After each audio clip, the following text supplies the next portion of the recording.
Aleluia, glória a Deus. Levanta as tuas mãos ainda. Deixa fluir do teu coração, independente da letra da música. Se você quer repetir a mesma coisa, mas repete agora por uma motivação pessoal. Para te adorar eu vivo. Não mais vivo eu, Cristo vive em mim. A vida que eu vivo na carne, eu vivo na fé, eu vivo na submissão. Tenho o prazer de me sujeitar a Ti, Senhor. Nomear, Senhor. Fazer o que o Senhor manda. Esse é o nosso culto. Somos os Teus filhos, essa é a Tua oportunidade. Nos enriqueça, Senhor, com a forte convicção. Oro por Tua ajuda, o espírito de sabedoria e de revelação, compartilhando, resplandecendo a luz do Evangelho. Que pessoas sejam libertas pelo conhecimento hoje à noite, Pai. Jugo despedaçado, um novo caminho se apresente com esperança. Eu declaro paz, Tua obra sendo realizada na vida de cada uma destas pessoas. Te dou graças pela unção que ensina, que unge, que guia, que dá lembranças. Obrigado, Pai. Te damos graças no nome de Jesus. Aleluia, glória a Deus. Faz um sinal aí para teu irmão de onde você está. Glória a Deus, que coisa boa. Nesse tempo difícil, mas você está vindo congregar. Isso é uma demonstração que Deus tem prioridade nas nossas vidas, amém? Glória a Deus. Sejam bem-vindos. Alegria poder estar servindo hoje à noite, ministrando a palavra. Vamos ter um tempo maravilhoso. Nós estamos nesse tempo por uma direção que Deus deu para o pastor sobre o tema Uma Nova Unção. Eu queria que você ficasse aberto. Se Deus te colocou, te guiou a congregar nesta igreja, fica muito atento às instruções que vêm através da liderança. Se esse tema veio como inspiração, é porque Deus quer suprir uma necessidade. E você precisa estar desejoso para acolher com mansidão, não saturado, entendendo que não tem mais nada a acrescentar. Deus pode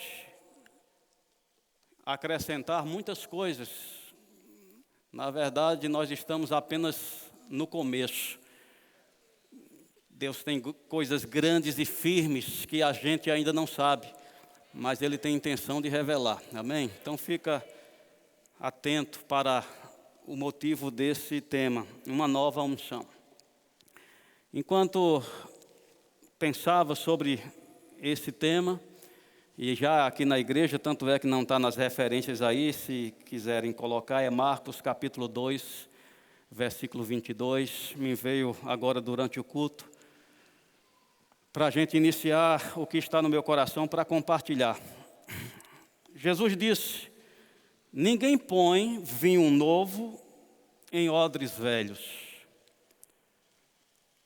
Do contrário, o vinho novo romperá os odres, e tanto se perde o vinho como os odres.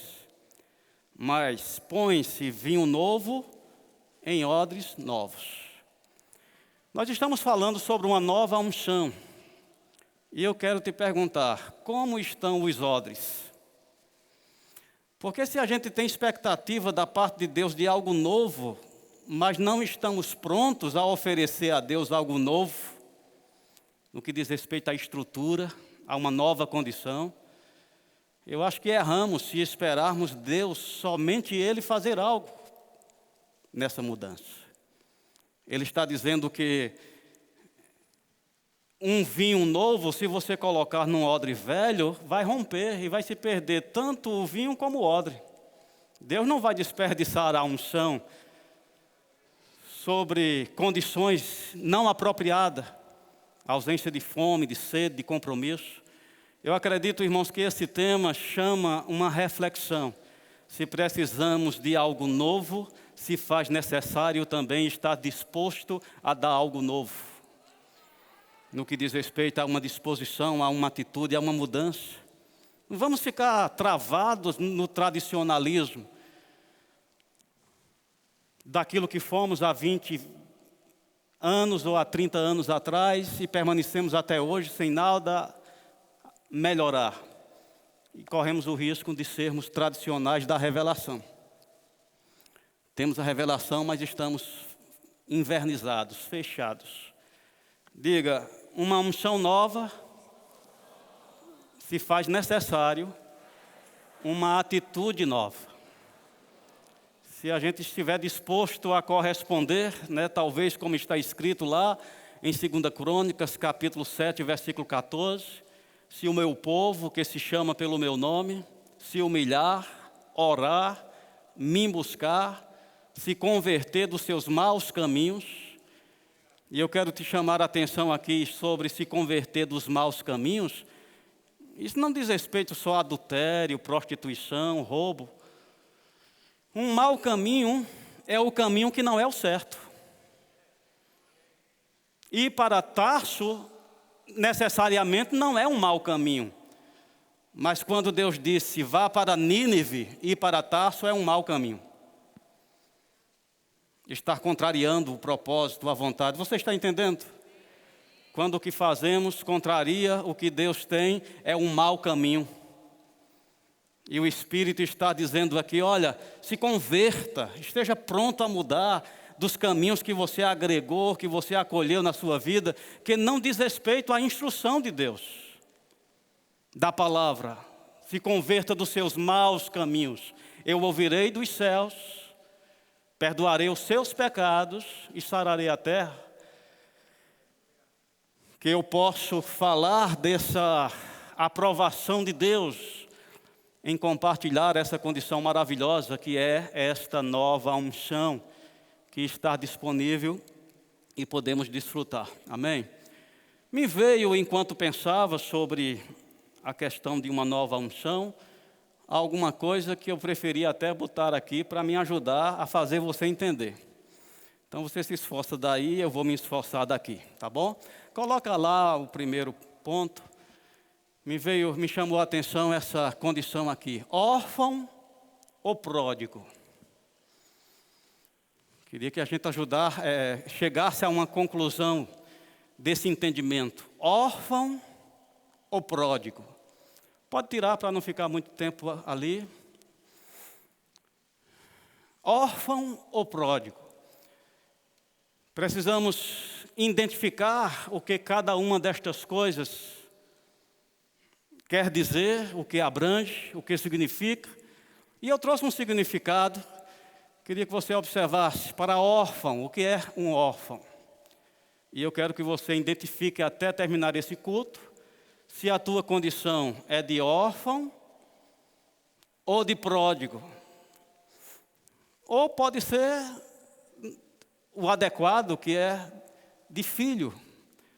Mas, pelas consequências, a gente tem visto muitas pessoas desamparadas. Pessoas que estão se sentindo órfãos. Será se é órfão mesmo ou é pródigo? Com falta, com escassez, com insegurança, ausência de proteção, pelo menos na concepção. Então o que é um órfão? Quem perdeu o pai ou a mãe. Ou quem perdeu alguém que lhe era muito querido ou que o amparava e protegia. Isso é um órfão. Alguém que perdeu o pai ou ambos. Ou alguém que protegia, que amparava. Isso é um órfão. Tira um pouquinho para não ficar muito tempo a imagem lá. Alguém que tem ausência do pai e da mãe, ou de alguém que protegia ou amparava. Eu vou te perguntando, é essa a condição? Talvez você se sinta sozinho, desamparado. Talvez você reconheça, eu tenho necessidades. Vamos para o outro ponto. Pródigo. O que quer dizer pródigo? Que dissipa seus bens, que gasta mais do que é necessário, gastador, esbanjador, perdulário. Então isso é o que quer dizer pródigo. Alguém que é esbanjador, gastador e que gasta além do necessário. Nós temos uma parábola do filho pródigo, que diz exatamente dessa atitude de alguém egoísta, que quis esbanjar, que quis gastar. Isso foi levado a uma condição de necessidade, ao ponto de cuidar de porcos e ter inveja do porco pela sua comida. Isso é um pródigo. Então, muitas vezes, na igreja, a gente pode estar com essa concepção: por que Deus não me ajuda? Eu estou desamparado, estou sozinho. Mas eu quero te chamar a atenção para alguns versículos da palavra de Deus, começando por João capítulo 14, versículo 18, quando Jesus disse: não vos deixarei órfãos. Jesus assegurou: não vos deixarei órfãos.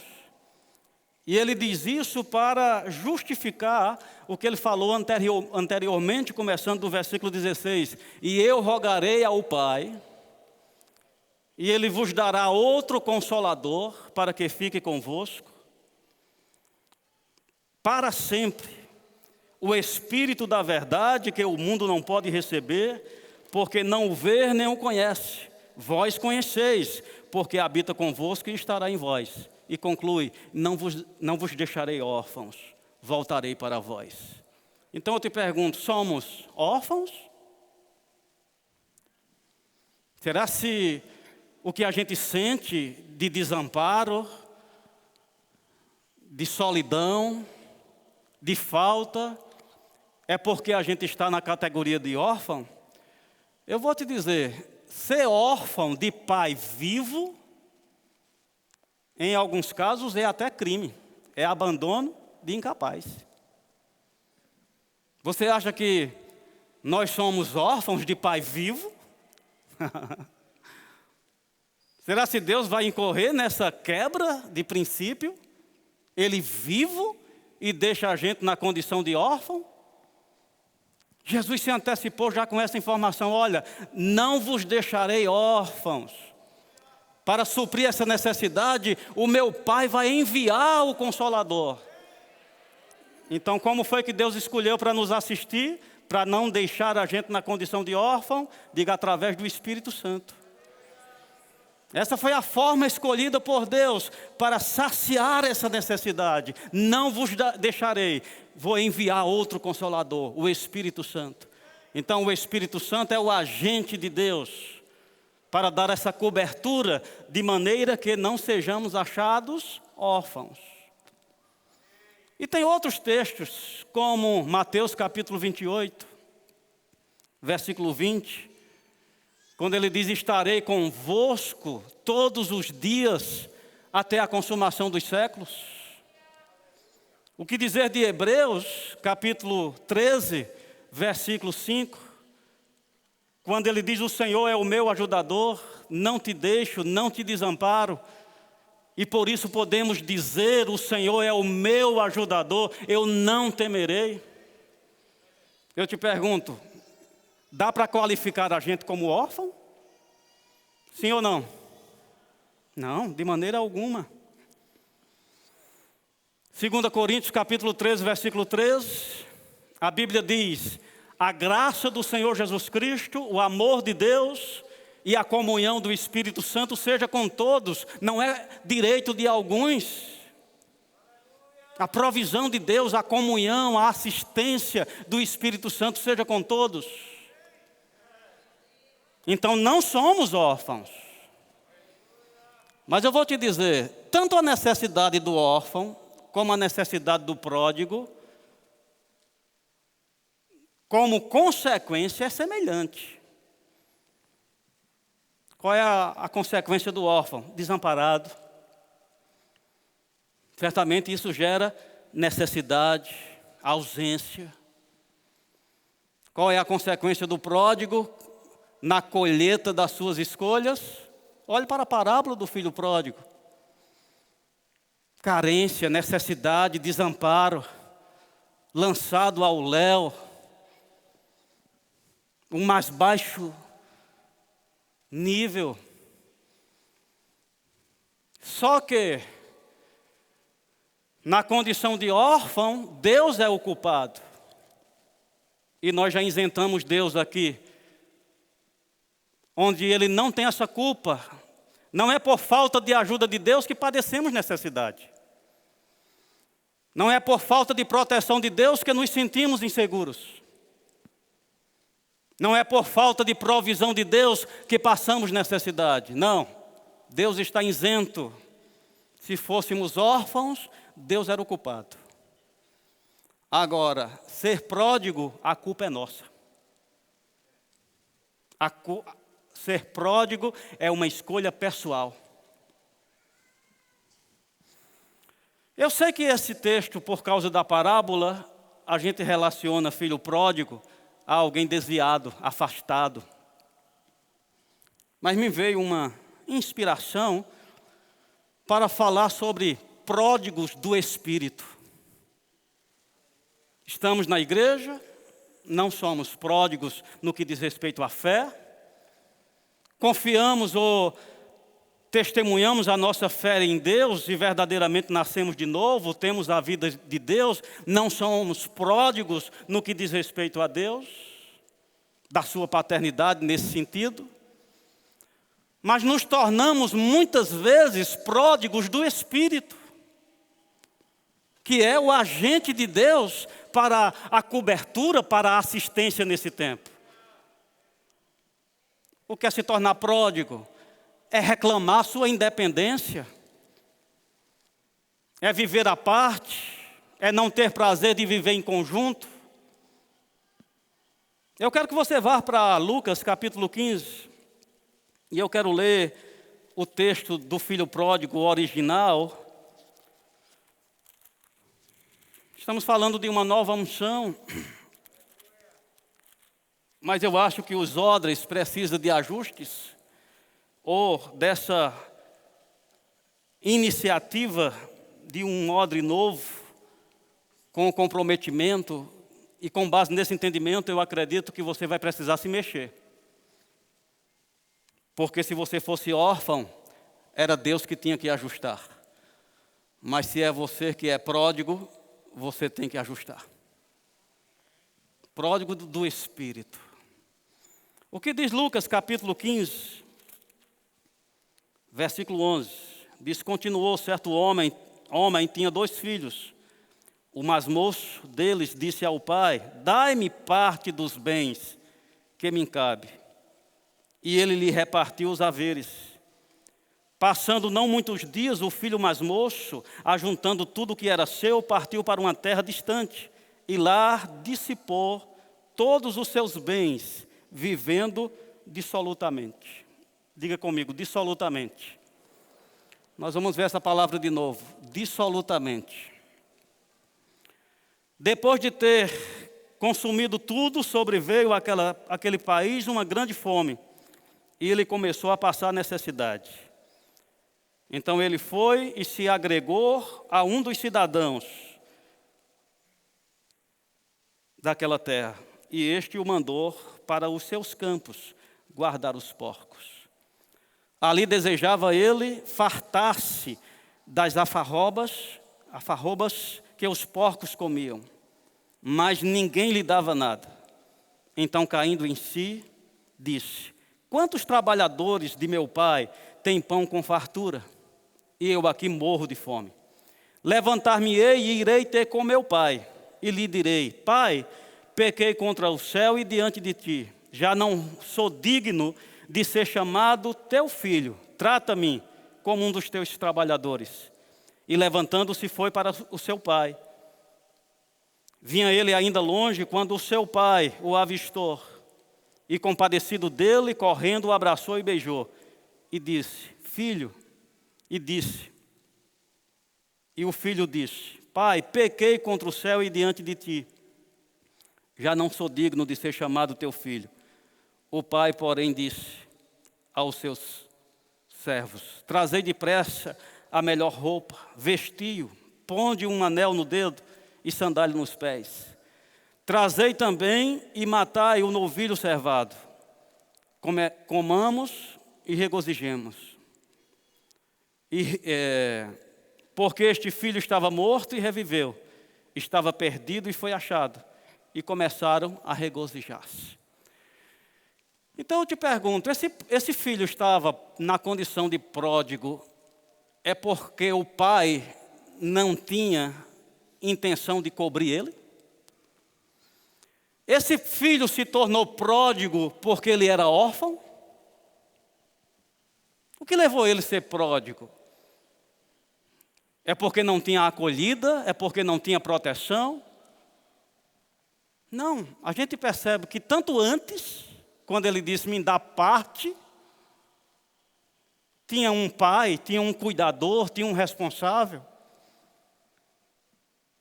E quando ele caiu em si e disse, eu vou me levantar e vou ter com o meu pai, que até era justo não ser aceito.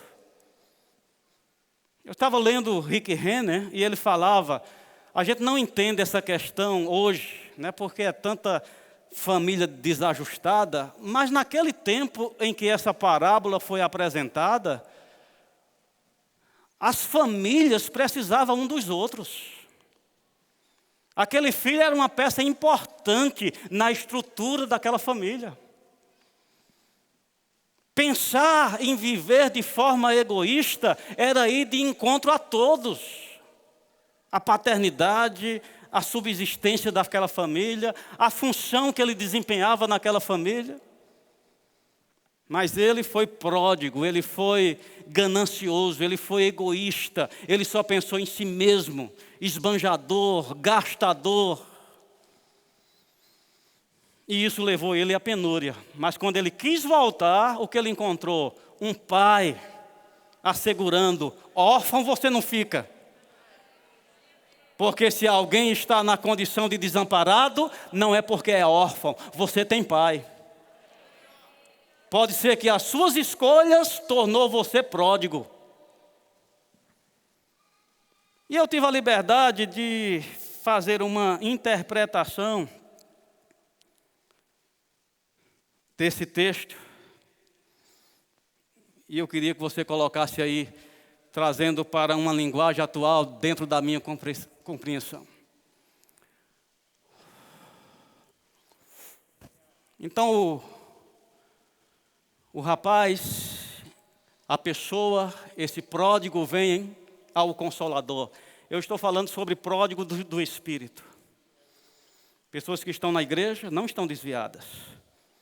Pessoas que estão ligadas a Deus como filhos não estão afastados. Mas com respeito ao Espírito Santo, a comunhão do Espírito Santo, ao falar em línguas, aos dons espirituais, essas pessoas se fizeram pródigas. Elas tomaram uma decisão, não quero isso. E vamos lá. Vem ao Consolador e pede, dai-me parte do tempo que me pertence.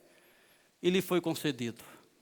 Passando não muitos dias, fazendo uso egoísta daquilo que era seu, partiu para um mundo abrangente de diversidade e dissipou todo o seu tempo, dissolutamente, em likes, selfies, chats, WhatsApp, Instagram, TikTok, YouTube e demais distrações e também em compras diversas.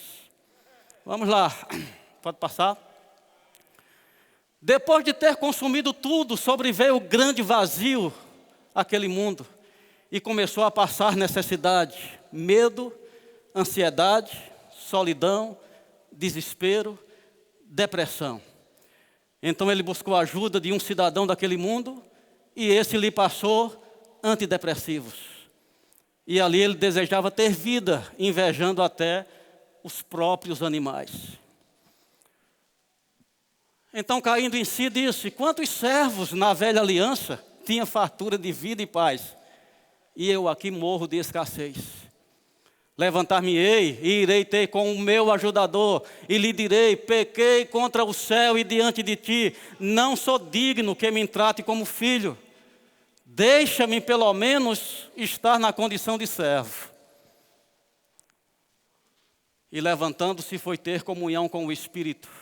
Vindo ele e percebido a sua atitude, o Espírito Santo prontamente o acolheu na comunhão, restaurando a graça e a paz e a ousadia de filho de Deus, reavivando o fervor em orar em línguas, interpretar e até profetizar, e participar de todos os dons. E o recomeço, o fruto já foi regozijar-se. Aleluia! Aleluia! Se levarmos em conta que nos tornamos pródigos da comunhão do Espírito por escolhas superficiais, que não faz a gente um desviado ou um pródigo da igreja, mas somos pródigos da comunhão do Espírito. Quando a Bíblia diz: a comunhão do Espírito seja com todos vós, me veio essa interpretação observando o que Rick Renner fala neste livro, O Espírito Santo e Você. Na página 16, ele diz: a maioria dos crentes anseia por conhecer um lugar mais profundo em Deus. Há multidões de cristãos que realmente amam a Deus, mas não têm alegria porque não experimentaram esse lugar mais profundo nele. Esforçando-se por agradar a Deus e por fazer o que é certo, eles vão à igreja semana após semana, se perguntando: por que se sentem tão impotentes e tão vazios como cristãos? Mas eles mantêm o ritmo fielmente, esperando que de algum modo, algum dia, tudo comece a dar certo para eles. Enquanto isso, esses cristãos se sentem culpados pela maneira como se sentem e não ousam compartilhar isso com ninguém. Eles guardam suas frustrações para si mesmos e se agarram à esperança de que talvez um dia tudo comece a fazer sentido. Se já está nesse estado, você sabe que não há nada que nos faça sentir mais infelizes e derrotados que ser um cristão que está tentando sinceramente viver uma vida cristã sem realmente conhecer a alegria e o poder do Espírito Santo. E ele justifica, por isso esse livro foi escrito. Isso fala, amados, de um grupo que ele chama aqui de uma multidão de cristãos, que apesar de estar na igreja se esforçando para ser fiel, mas não goza da alegria e do fervor do poder, que só pode vir por esse agente que foi deixado por Deus. Enviarei outro Consolador, o Espírito Santo, o qual o mundo não pode desfrutar, mas vocês podem, porque Ele está em vós. Mas a maioria reclamou independência. Me dá o meu tempo. Eu não quero usar o meu tempo orando em línguas. Eu não quero usar o meu tempo salmodiando. E me perdoe se eu te machuquei fazendo referência a essas formas de distração, mas infelizmente tem sido uma realidade na vida de muita gente. Nos tornamos pródigos por causa dessas facilidades de distração que nos absorve. E depois não sabemos porque estamos acometidos de uma solidão. E você não pode culpar o pai porque você não é órfão, você tem pai.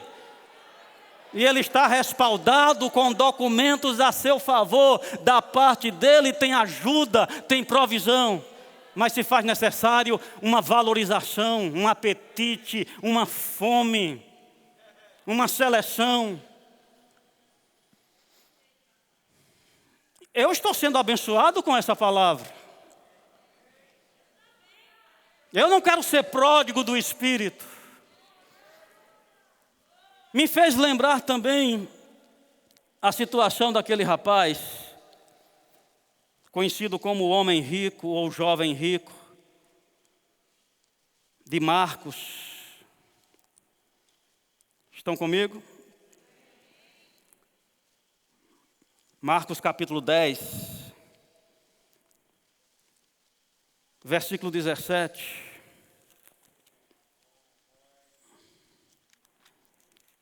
Aleluia. Marcos 10, versículo 17, o jovem rico. E pondo-se Jesus a caminho, correu um homem ao seu encontro, ajoelhando-se, perguntou: Bom mestre, que farei para herdar a vida? Respondeu-lhe: Por que me chamas bom? Ninguém é bom, senão um que é Deus.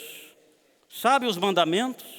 Não matarás, não adulterarás, não furtarás, não dirás falso testemunho, não defraudarás ninguém, honra a teu pai e a tua mãe. Então ele respondeu: Mestre, tudo isso eu observo desde a minha mocidade. Jesus fitando o amor. Jesus amou esse jovem. Jesus teve compaixão desse jovem, ao ponto de dar uma dica aqui. Fitando os olhos, disse: Só te falta, uma coisa te falta. Vai, vende tudo quanto tens, dá aos pobres, terás um tesouro no céu, então vem e segue-me. Ele, porém, contrariado com esta palavra, retirou-se triste, porque era dono de muitas propriedades. No contexto aqui, você vai ver que, talvez você diga, mas foi pesado demais o que Jesus disse para ele: vai e vende tudo quanto tem. Primeiro, não era essa a intenção de Jesus, porque se aquele jovem tivesse acolhido a primeira indicação de Jesus e tivesse dito de forma humilde: Senhor, eu vou me esforçar, eu vou considerar o que você disse. Eu te pergunto, Jesus tinha falado sobre a riqueza dele? Não, ele tinha ido embora com riqueza e tudo. Como foi muitos, Zaqueu só deu a metade, e Jesus disse: hoje veio salvação nessa casa.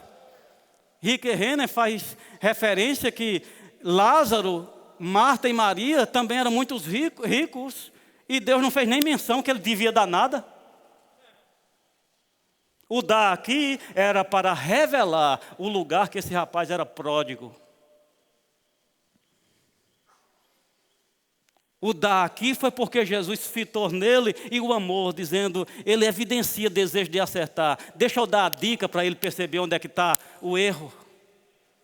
Não foi uma correção. Jesus não ignorou como fazia com os hipócritas, fariseus. Não, Jesus o amou, fitou nele os olhos e agora, dizendo de uma forma mais focada, disse: olha, te falta uma coisa. Não para ele desistir, mas para ele ser encorajado e absorver aquela oportunidade. Muitas vezes nós somos como esse jovem rico, nós atendemos a letra da doutrina. Nós sabemos e nos amoldamos a essa forma geral de ser crente, somos irrepreensíveis, mas quando vem para o espontâneo, nós nos furtamos e ficamos embaraçados como esse jovem. Quando Deus espera algo da gente, além desse trivial, de guardar os mandamentos, de seguir as coisas básicas, talvez a oferta da adoração, ficamos embaraçados, não sabemos adorar.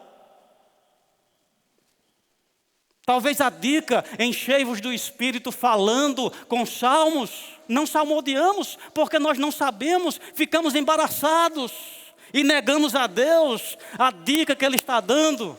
Frequentar a igreja é bom, trabalhar é bom, mas você não pode se tornar pródigo das condições dadas e exigidas por Deus. Ser assistido pelo Espírito Santo, irmãos, é onde está a nossa provisão, nossa proteção. Talvez você diga, não, meu negócio é com o pai. Não, meu negócio é com o filho. Não, ele disse, quem vai assumir essa dispensação é o Espírito Santo. Vocês vão ser cuidados pelo Espírito Santo. Vocês vão ser ensinados pelo Espírito Santo. Vocês vão ser ungidos pelo Espírito Santo. Vocês vão ser ajudados pelo Espírito Santo. Vocês vão ser consolados pelo Espírito Santo. Vocês vão ter o corpo vivificado pelo Espírito Santo. Então, quando eu me torno pródigo do Espírito e digo, eu não quero essas coisas de pentecostal, eu digo, e pode? Eu não consinto com esse negócio de batismo no Espírito Santo, falar em línguas, profetizar. Eu te digo que pode.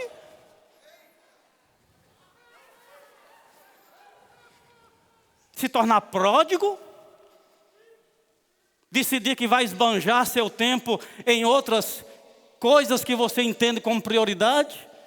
Essa é a razão, gente, de tantas pessoas descobertas, padecendo, sofrendo, ao ponto de viver aqueles sintomas: abandono, desamparo, falta, angústia, até depressão. Eu tenho uma convicção comigo. Às vezes eu sou advertido dizendo, cuidado. Mas eu tenho uma convicção comigo, irmão, se um crente cheio do Espírito, dentro das proporções apresentadas pela palavra, ele não é vencido pela depressão. Ele pode até ser visitado. Mas essa ajuda do Espírito, esse poder que foi capaz de ir lá quando Jesus estava bem propício a uma depressão, soando gotas de sangue. Pai, se possível, passa de mim esse cálice, certamente sendo assolado por aquela visão do sofrimento que estava às portas, mas diz que prontamente ele se levantou. Ele disse, vamos, estou pronto. De onde veio essa capacidade imediata? De onde veio essa força, essa ousadia? Eu sei que vem sofrimento, mas eu sou capaz de suportar, eu sou capaz de cumprir, se não por essa ajuda do Espírito Santo. Espírito Santo este que não foi com ele. Não vos deixarei órfãos, enviarei outro Consolador para que fique convosco. Então esse jovem rico, muitas vezes representa muito de nós, que nos gabamos, sou da igreja, frequento bem os cultos, sei o que é fé, considero a doutrina, mas quando pede o espontâneo, ficamos embaraçados. Enchei-vos do Espírito, falando entre vós com salmos. A Bíblia diz que o que ora em línguas, edifica-se a si mesmo. Tem muitos que nem orar em línguas oram. O que quer dizer isso? Foi batizado e não ora em línguas. É uma forte característica de um pródigo.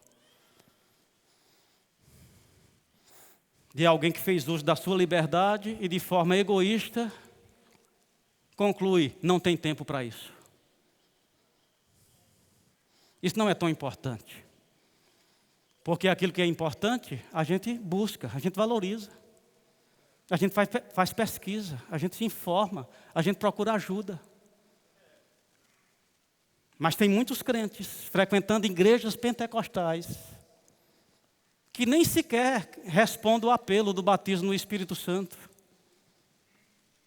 Como se fosse algo que pode ser deixado de lado, quando o céu sabe, essa é a condição, deles serem ajudados, deles serem supridos, deles serem cobertos.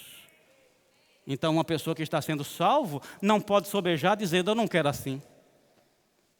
Eu até brinquei um dia falando, se alguém está morrendo afogado e o salva-vida joga uma boia, e ele diz, boia não, boia não. Amém? Quem está morrendo afogado e rejeita a forma que está sendo salvo? Parece engraçado, mas é assim que fazemos com as coisas do Espírito. Deus está dizendo, a ajuda vai ser pelo Espírito. Espírito não. Porque a Bíblia diz que é o homem natural, ele não aceita as coisas do Espírito, porque parece loucura. Falar em línguas parece loucura, mas salva.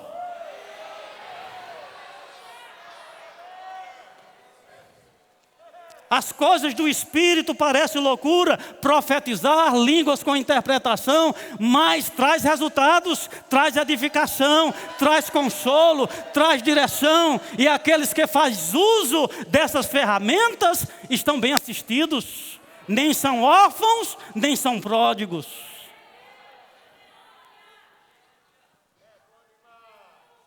Então esse jovem ficou embaraçado quando disse, vamos para o espontâneo. Então falar em línguas edifica-se a si mesmo. Então tem muitos crentes que se contentam e se coloca dentro da categoria do homem rico. Isso aí eu já faço, desde que fui batizado. Mas falar em línguas ainda é pouco. Porque a Bíblia diz que quem fala em outras línguas, ore para que possa profetizar. Porque o que fala em línguas edifica-se a si mesmo, mas o que profetiza edifica os outros. Então você não pode pensar só, não, o meu bem, isso ainda é pródigo. O meu bem, quero estar forte. Estão comigo, gente? Eu não sei quanto a você, essa situação que o mundo está passando, que de alguma forma nós estamos inseridos, tem revelado muita coisa. Muitos crentes só tinham para eles mesmos nesse tempo. E já era muito. Não é o padrão, não é o certo. Mas em muitos que não tinham nem para si mesmo. Ou seja, usaram toda a sua maturidade para sobreviver. Mas que não conseguia ter nem um pouquinho para ajudar ninguém. Isso mostra que estamos limitados, nós não estamos no padrão. E talvez isso seja uma característica dessa fragilidade por negligenciar esses meios. Então, quando a Bíblia vai falar sobre enchei-vos do Espírito, ela diz assim, não vos embriagueis com o mundo no qual há dissolução. Eu mandei você guardar essa palavra. Porque o filho pródigo gastou as coisas como? Dissolutamente. E aqui o Espírito está dizendo, olha, não se embriague com o vinho, porque o vinho vai levar você a agir de forma dissolutamente. O que é esse vinho aqui? É embriaguez. Tem muita gente embriagada, gente. Talvez não seja o caso aqui. Eu estava num restaurante com Jane e olhando a mesa do lado. E a mesa do lado, eles não tinham comunhão. Eles estavam só tirando selfie o tempo todo.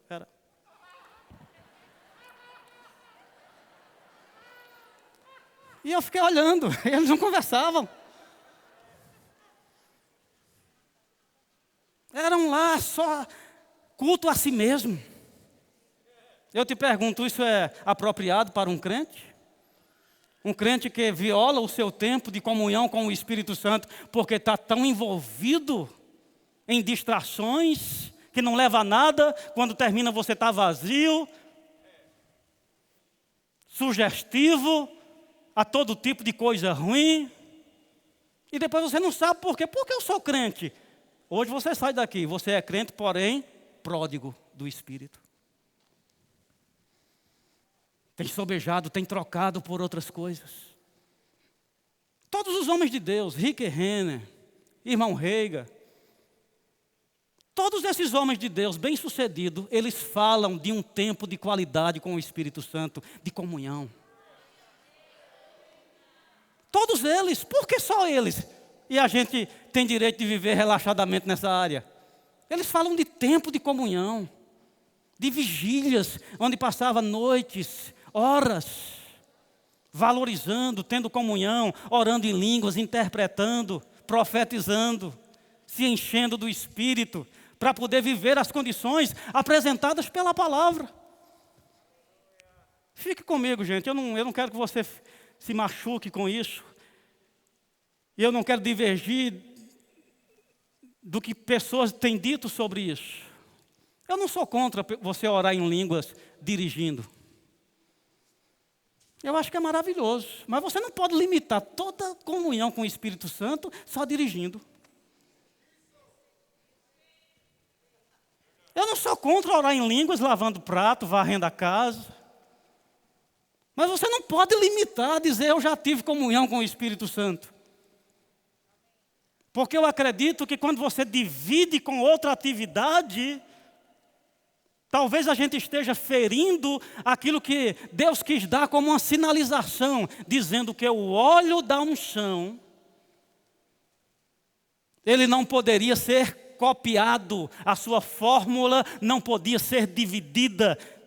Homem comum não usava aquela fórmula, ela era exclusiva para o sacerdócio. Isso fala de exclusividade que Deus não quer dividir. Então, se nós valorizamos a unção, não é muito que haja um tempo exclusivo para esse óleo. Que Deus não aceita cópia, que valoriza ao ponto de dar exclusividade. Esse tempo aqui agora não é lavando prato, não é dirigindo, não é fazendo nenhuma outra coisa, é exclusivo para o Espírito. Muitos se tornam pródigos quando reajustam o seu modo de vida, deixando de fora isso que eu chamo obrigação. Se você quer viver a paternidade, a assistência, a cobertura. Você está comigo? Então o filho, o homem rico, fazia tudo direitinho, mas falhou. Jesus fitou nele e lamentou. O amor, teve misericórdia. Tem muitas pessoas que eles dizem assim, porque eu estou na igreja, dou meu dízimo, trabalho no departamento, e ainda estou com essa deficiência aqui. Verifique esse ponto que eu estou te dizendo hoje. Se você tem levado a sério essa instrução, essa condição, que tem uma prioridade, não se ausente até que do alto seja revestido de poder. Tem uma prioridade. O apóstolo Paulo chegou, talvez, 19 anos depois do dia de Pentecostes, Atos 19, se for contar capítulos por ano. Chega Paulo dizendo, recebestes o Espírito Santo quando creste, era uma prioridade. A igreja nos seus primeiros dias entendia, o Espírito Santo é o carro-chefe na vida de uma pessoa, é uma condição essencial para ela estar bem, para ela estar forte, para ela estar animada, para elas estarem ousadas. Diz que os discípulos passaram uma circunstância, se levantou as autoridades, dizendo não fale mais nesse nome. Eles disseram, como não falar neste nome? É justo obedecer a vocês ou a Deus? E diz que as autoridades engrossaram, eu só lembrei dos decretos. Engrossaram mais, falaram de uma forma mais firme, e parece que essa segunda vez mexeu um pouquinho com eles. E disse que eles procuraram os irmãos. Eu ouvi, não sei quem foi que falou, acho que foi o pai de Juliana, dizendo, quando você se sente fraco, o que é que você faz? Você procura os irmãos. Tem pessoas fracas dizendo, eu vou ver mesmo se os irmãos vão me procurar. Ei, quem está fraco é quem procura os irmãos. Não deixa o diabo te enganar. Procurou os irmãos e disseram, olha, as autoridades nos ameaçaram. Mas disseram, não, vamos levantar a voz. E levantaram a voz unânime, exaltando a Deus, tu soberano, que fizeste o céu, a terra, o mar, tudo que neles há. Olha para as suas ameaças, Senhor. Concede aos teus servos ousadia, uma unção nova, uma unção fresca, um ânimo. para que a gente fale a tua palavra, para que a gente continue o chamado, continue o propósito. Enquanto estende a tua mão para fazer sinais, prodígios, por intermédio do teu santo servo. Diz que enquanto oravam, tremeu o lugar e todos foram cheios do Espírito Santo, mostrando a importância e a necessidade dessa ajuda que o céu organizou para nos suprir.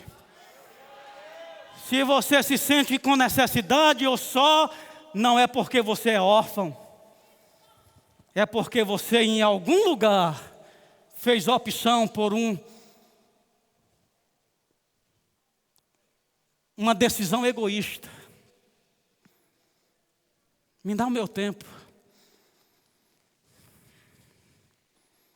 Muitos crentes têm administrado o seu tempo da forma que eles entendem. Cabe tudo nele. E quando chega a comunhão com Deus, ai, tu sabes, Senhor, é tudo que Deus tem. Se enche de tudo. Eu te digo, isso é a condição do pródigo. Alguém que solta a fartura com um motivo egoísta e escolhe viver independente daquela cobertura. Mas isso vai trazer consequência. Isso vai trazer falta. Provérbios capítulo 1. Já é o último texto. E não vou mais falar depois dele. Não vou morrer, mas vou tentar não dizer mais nada. Versículo 23. Olha o que diz, como é sério. Eu não vou nem ler tudo, que você não está pronto para ouvir tudo, não. Eu vou ler o 23. Atentai para a minha repreensão. E eis que derramarei copiosamente para vós outros o meu espírito. Como é que Deus derrama o espírito? Copiosamente. É um dilúvio. Como? Atentai para a minha repreensão. E vou derramar copiosamente sobre vós outros o meu espírito. E vos farei saber as minhas palavras. Versículo 28. Ele está mostrando que as pessoas negligenciaram, não acolheram. Então me invocarão, mas eu não responderei. Procurar-me-ão, porém não hão de me achar. Porque aborreceram o conhecimento e não preferiram o temor do Senhor. Não quiseram o meu conselho e desprezaram toda a minha repreensão. Portanto, comerão do fruto do seu procedimento, e dos seus próprios conselhos se fartarão. Os nécios são mortos por seu desvio. E aos loucos, a sua impressão de bem-estar os leva à perdição. Ei, quando nós estamos embriagados com essa distração, tem uma sensação de bem-estar lá. É por isso que somos tão assediados. Mas a Bíblia diz, a impressão de bem-estar leva à perdição. Mas o que me der ouvidos, o que é que acontece? O que me der ouvidos, acontece o quê? Habita seguro. O que mais? Tranquilo e sem temor do mal. Aleluia! Fica em pé e levanta as tuas mãos e faz a tua consagração, Pai. Ouvimos hoje, não somos órfãos. Você mesmo disse, não vos deixarei órfãos. Não podemos te culpar por necessidades, por solidão, por escassez, por depressão. E não queremos, Pai, continuar pródigos. Fazemos como esse rapaz, nos levantamos e dizemos, Espírito Santo, queremos viver o batismo, estar imerso. Sim, é estranho. O homem natural considera loucura, mas nós acolhemos, nós queremos as manifestações do Espírito, o falar em outras línguas, o interpretar as línguas, o profetizar, o salmodiar, ficamos disponíveis para corresponder a essas condições e viver cheio do Espírito. Muito obrigado, Senhor, porque pessoas estão se comprometendo. Não seremos pródigos do Espírito. Espírito Santo de Deus, Consolador. Somos santuários de Deus e o Espírito Santo habita em nós. Acolhemos com prazer. Nos deixamos estar batizados, imersos. Queremos o batismo, essa condição de estar tomado. Nos consagramos para esse novo tempo, odres novos, unção nova. Em o nome de Jesus eu te dou graças. Quero viver isso, Senhor, e eu declaro paz sobre os meus irmãos. Em nome de Jesus. Amém. Você pode sentar. Se você está aqui hoje à noite e ainda não entregou sua vida, não nasceu de novo, e hoje você foi alcançado por uma palavra vinda da parte de Deus em algum momento, pode ter sido na